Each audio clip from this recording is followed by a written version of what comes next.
Welcome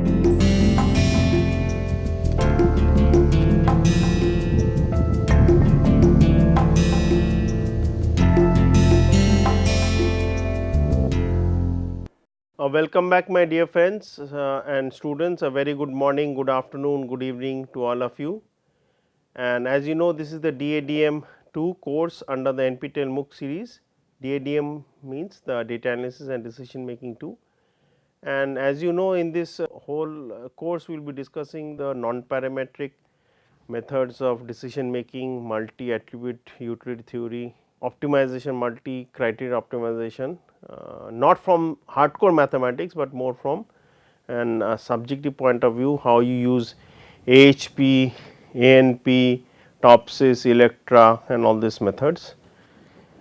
So, initially we consider utility theory in a very simplistic sense, then we went into decision trees and then decision trees we are doing now, then we did into the formulation of DA, we will come back to DA later on. So, let me continue with discussing the concepts of decision trees, and as you know this would be the 19th lecture which will be in the 4th week, and each week there are 5 lectures, each lecture being for half an hour, and after each week we have assignments. So, we have already completed, as I speak you must have completed 3 assignments. So, we will be going to the 4th assignment after the end of the 20th lecture. So, if you remember where we stopped the last day, we were considering the different types of trying to find out the present value of the amount of money which you obtained.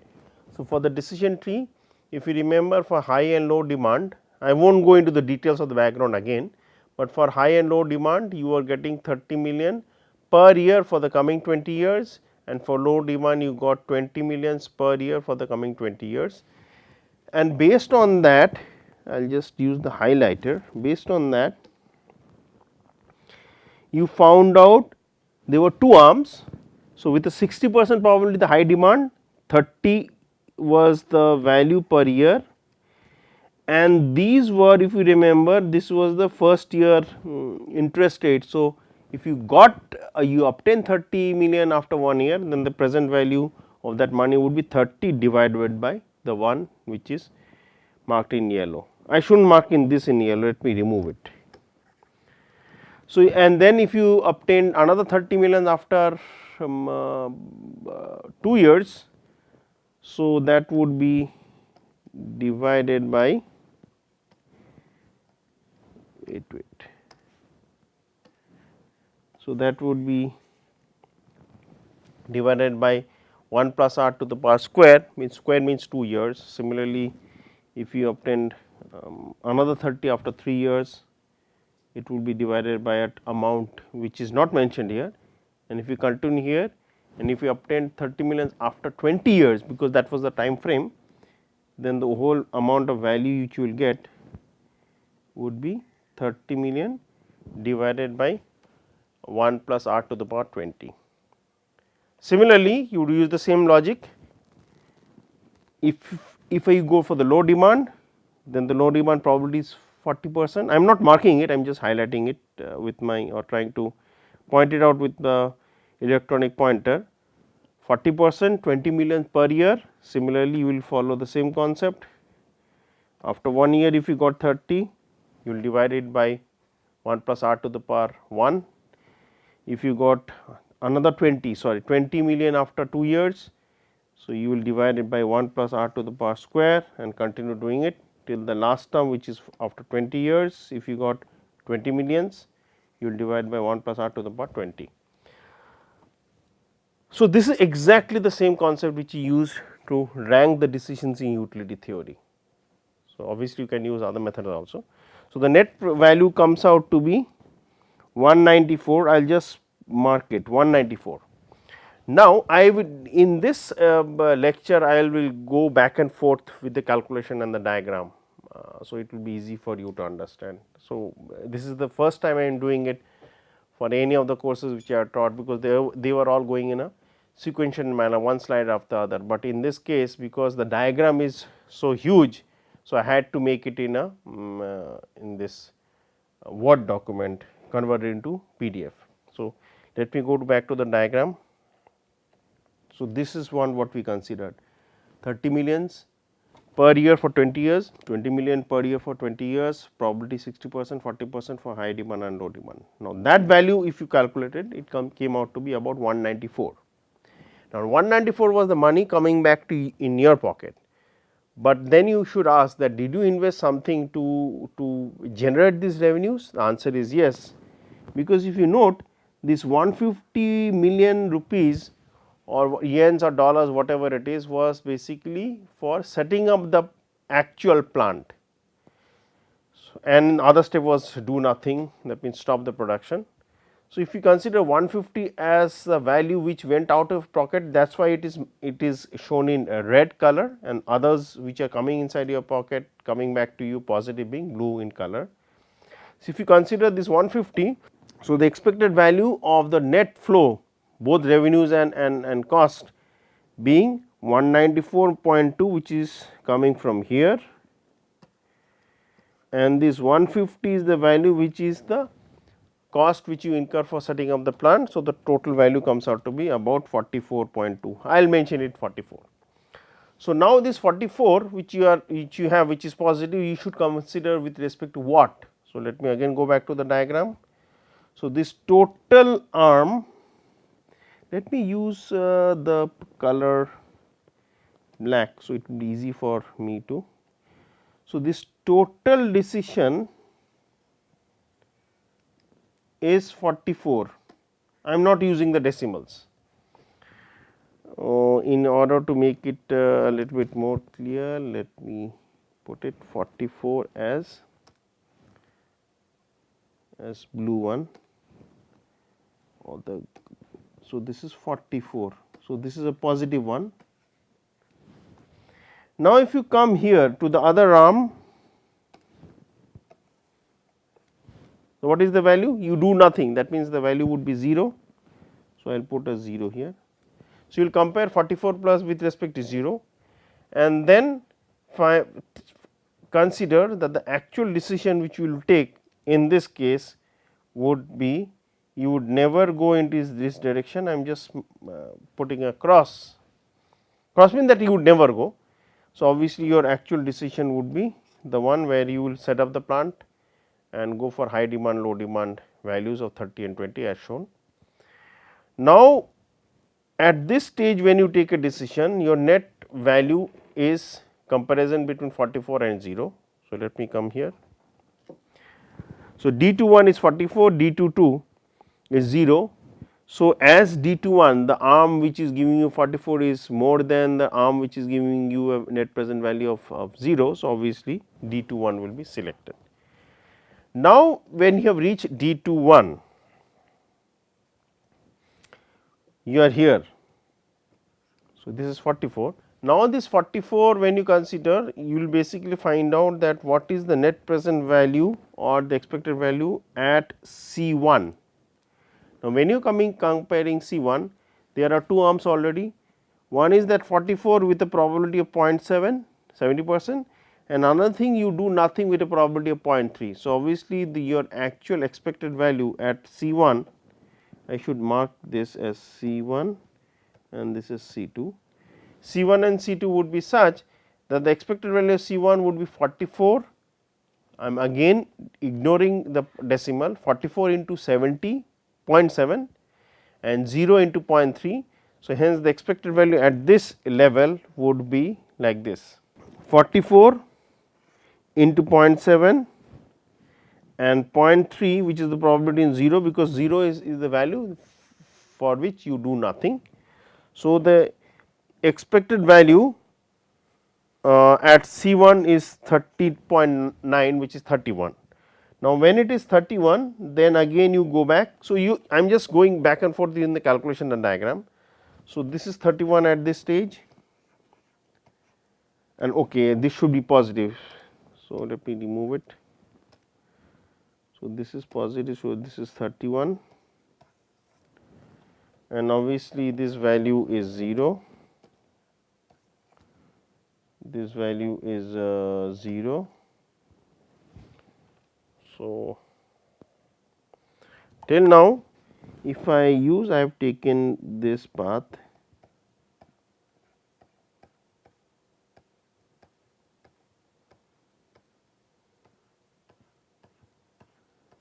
and what comes out to be high demand and low demand will come later on. So, the hashed one is the path which you will take.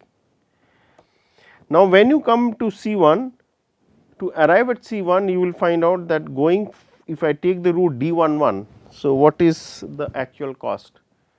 Cost means what is the amount of money which you may have spent.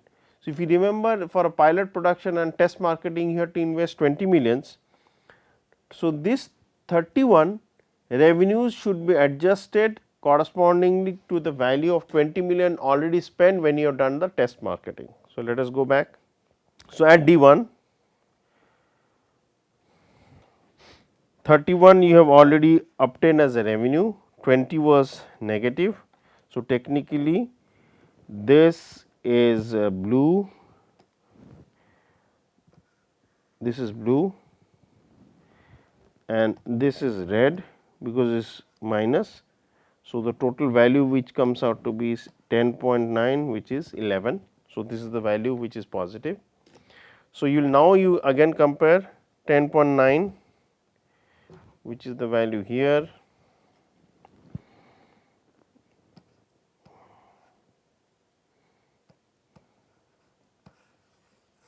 so 10.9 would be considered against the value of 0. So, at D1 you will compare 10.9, which is the positive for the upper arm with respect to the value of 0 where you do nothing. So, obviously again you will see that you will take this decision, that means you do the test marketing pilot plant, then you basically with probability 70% go for building up this factory, spend 150 million and then see either a high demand or a low demand with probability 60% and 40%. So, the whole arm which you will consider, let me highlight it using blue. So, this would be the arm.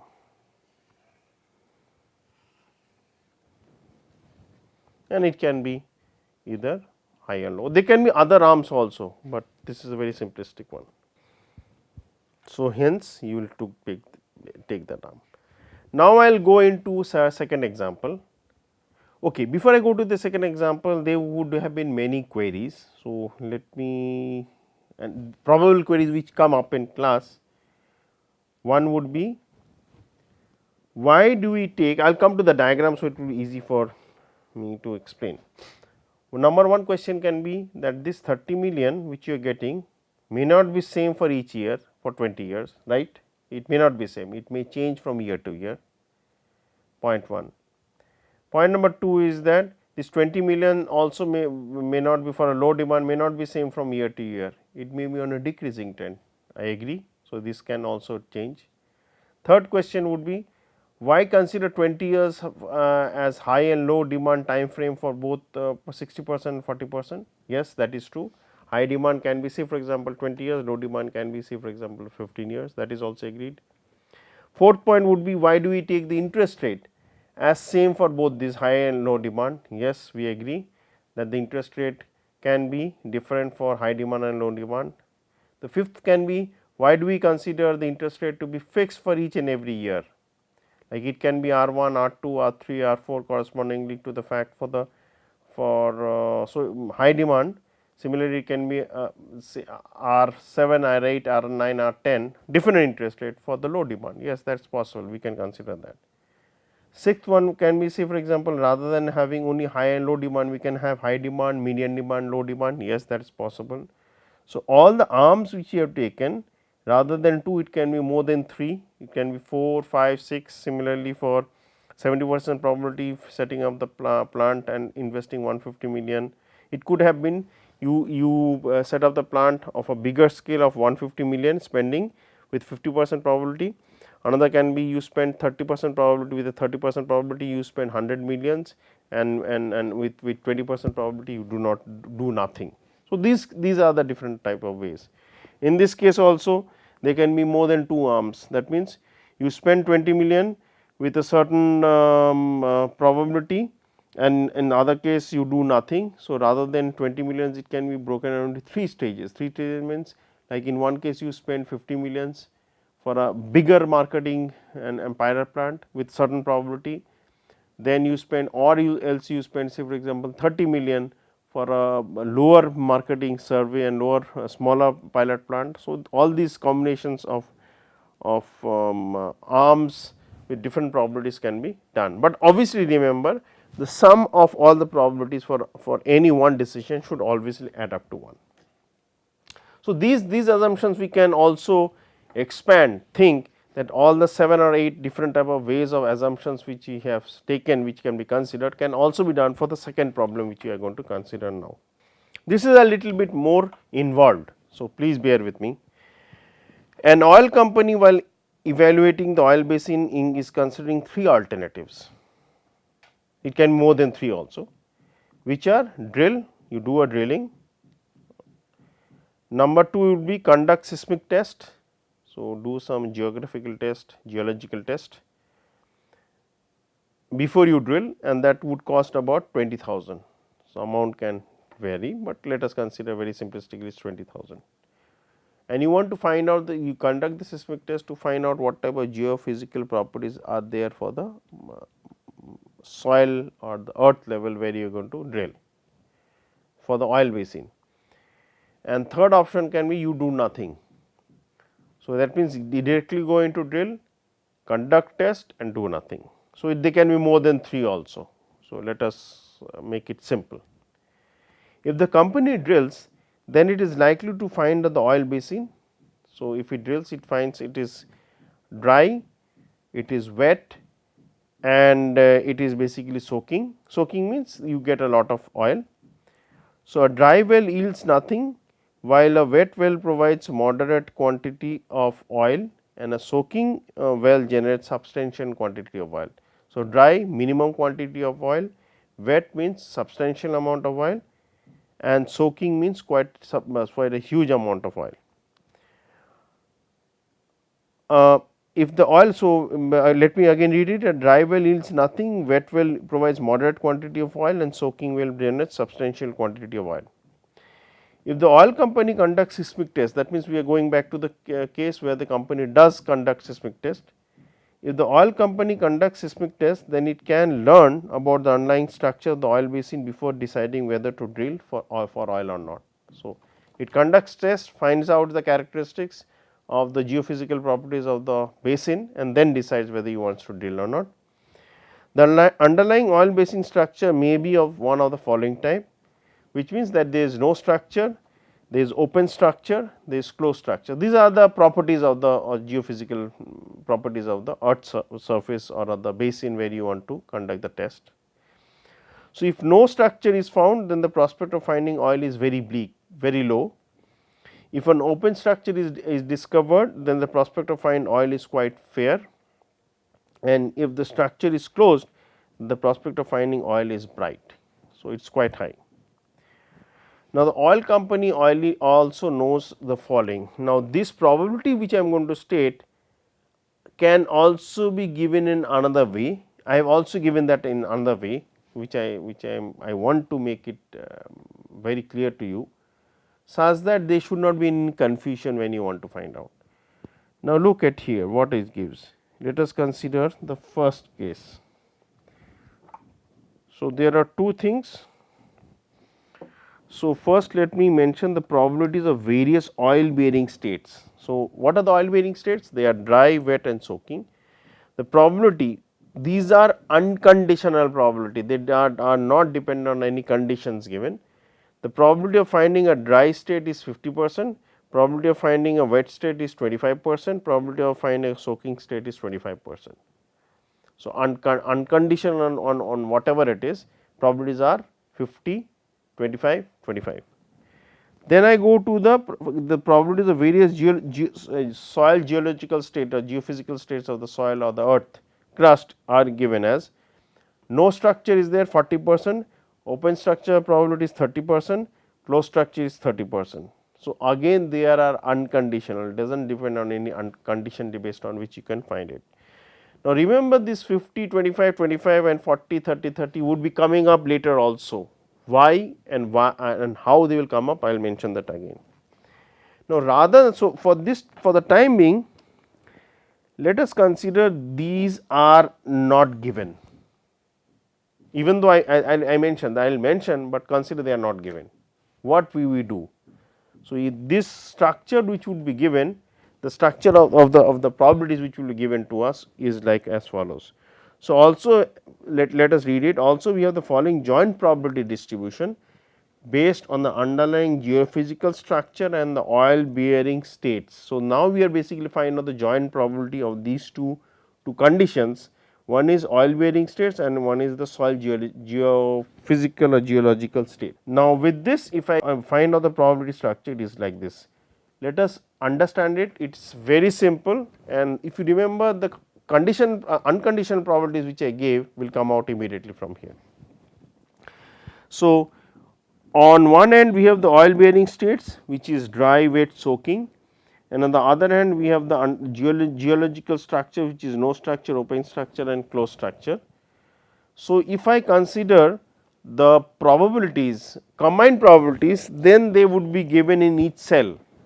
So, obviously, you will have 0.32, 0.15, 0.03, then 0.04, 0.10, 0.11, 0.04, 0.05, 0.16. So, all these probabilities which are given are conditions on two factors. So, if I consider wet, it means that it is both open structure and wet. So, if I consider this 0.1, so obviously it will mean that is open structure and wet oil bearing state. If I consider 0.16, it will be closed structure and soaking state. Now, if you remember, I mentioned that 50, 25, 25 and 40, 30, 30. So, look at the marginal values, that means the extreme column and the bottommost row, extreme right column. So, the marginal probability of the states which were unconditional was given as 0.5. So, if you add up these values, 0.32 plus 0.15, 0.03 comes out to be 0.5. Similarly, if you add up the second row comes out to be 25. I am not mentioning the decimal. If you add up the third row, it comes out to be 25 again. Now, if you add up the columns, that means the first column for no structure, it comes out to be 0.4. Add up the second column corresponding to open structure, it comes out to be 0.3. Add up the third column corresponding to closed structure, it comes out to be 0.3. And obviously, if you find out the sum of the unconditional probability, they should definitely come out to be 1, as it should be by addition of the rightmost column and the bottommost row. Now, with this given, everything is solved. So, if I ask you a question that what is the probability that it is no structure corresponding to the fact that is a dry oil bearing state. So, obviously, you will use the values of 0.32 and 0.5. If I ask you the question that what is the probability that it is soaking given it is an open structure, then you will obviously use the values of 0.05 and 0.3. So, corresponding to what conditions are given, whether it is open structure and then soaking, or it is basically a wet structure or then no structure, you can basically find wet state and no structure, you can find out depending on which direction you are looking, whether it is a row or a column, you will divide the corresponding cell. Cell means in this 3 cross 3 values which are there, you will divide it by the corresponding extrememost rightmost column or the bottommost row to get the conditional probabilities accordingly. We will utilize this structure accordingly. Now, you can ask, let me open the discussion before solving the problem. You can ask that what if we consider 3 stage condition probabilities, that means depending on probability of A you have B, depending on probability B, then obviously you have C, then obviously the probability of C would be dependent on B, which will be dependent on A. Yes, in that case that will be possible. So, obviously, you will have the conditional probabilities depending on states A, B, C accordingly. Similarly, can be done for 4 stages, that means A decides B, B furthermore decides C and C furthermore decides D. So, when we find out, so these are the events. So, the probability of D would be dependent on C, which will be dependent on B, which will be dependent on A. So, this we are I am reading the problem. Finally, the oil company also has the following set of informations. The informations are as follows regarding the net present value of the 3 states, which is the net present value of the dry state is given as minus 0.6. So, this should be red in color because this is negative if we are following the same norm. Net present value for the wet state is plus 0.8. So, obviously, it is positive, and net present value for the soaking state is plus 2.4. So, obviously, it is positive. So, we have the net present value. So, obviously, the second question which may come up, again I am making it an open discussion, that you could think that rather than having the net present value, you could have the payment happening after drilling, the payment which you are getting after each year, then you have to basically find out the net present value, considering the same concept which you used in the first problem, where you divide each and every year's return by 1 plus r to the power n, where n keeps changing, that year 1, year 2, year 3, so on and so forth. You can find out the net present value, where r is basically the interest rate. Again, you can assume the interest rate r is changing from year to year and so on and so forth. So, it will also change depending on high demand, low demand, all these things are possible. Now, before I solve the problem, let us see the diagram. Diagram would not be cluttered, but I have tried my level best to draw it. So, let us see the diagram. So, I have just added the calculations first. So, here is the diagram. It is a little bit involved, but let me try to reduce the size if possible. Well, I am sure you can make something. So, if required, I will zoom in as required. So, here is the, let me go a little bit down. So, the whole diagram is visible to us. Yes. So, the overall layout of the problem is like this. Again, we are drawing it from the source to the sink, but we will do the calculations from the sink to the end. So, you have D1, which is given as drill, which is D11, which is this arm. Let me use a different color to highlight it. So, D1 is drill, D1. So, D11, D12 is conduct. I am considering for this class, I have another 2 minutes. I will just mention the diagram in very generally, and then come back to the solution.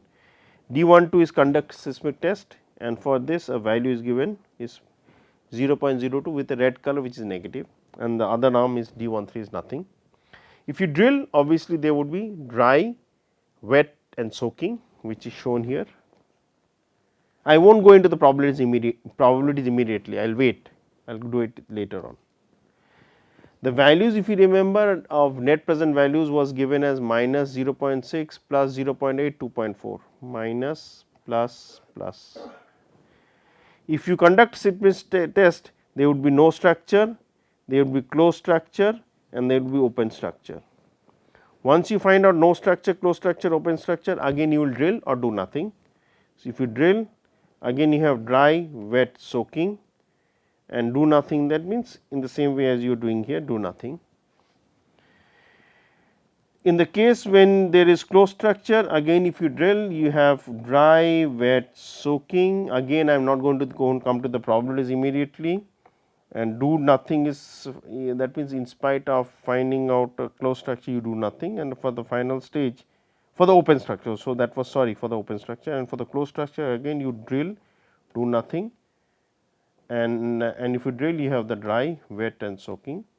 The probabilities I will come to the next class, and the values of net present value of minus 0.6, plus 0.8, 2.4 would be repeated for all the cases when you do the drill.